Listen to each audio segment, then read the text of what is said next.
So right there we'll just see the camera toggle working in game. Very briefly I'm going to run over the issues I was having. The first issue was involving this controller rotation yaw. If I take these out, you'll see the difference that it made in the original blueprint. So as you see there, I've taken out the controller or settings. This is what the original blueprint looked like before I was experiencing these issues. So play the game now, and I'm in third person. I can rotate the camera without the player rotating on the spot. And I can leave the camera, the mouse pointer cursor alone without rotating it, and my character can move 360 degrees on the spot. But the second you go into first person, it's all okay until you look down, because the player,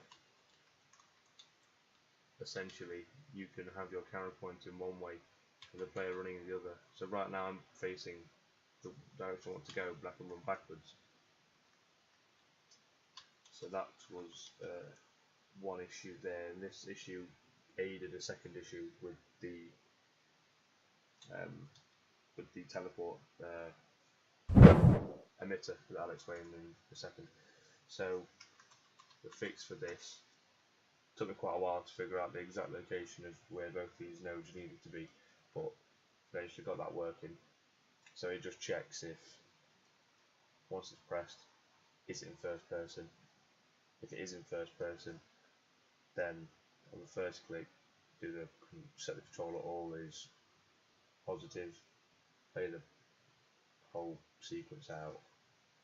On the second click, deactivate it, take out first person, deactivate controller all, which means you can then rotate 360 degrees on the spot without needing, without the camera facing the back. Now the second issue I was having was, like I say, an issue with the teleporting, but fixed that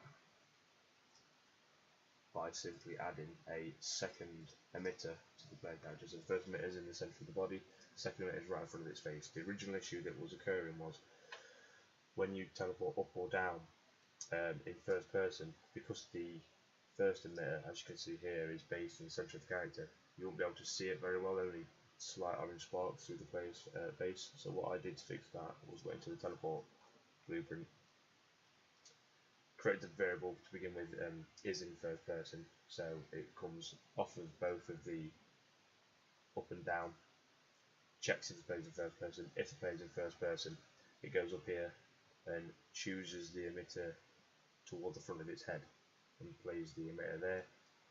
Is the player in first person? No, and it chooses the original location in the centre of the body.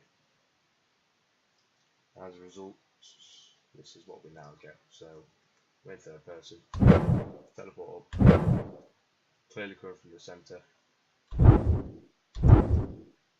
enter first person, there we go.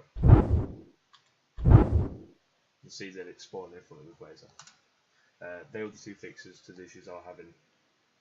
Thank you, and this particular mechanic won't be updated much anymore. There's one or two other slight issues that will be fixed by the time the game demo is complete, but until then this mechanic's more or less finished.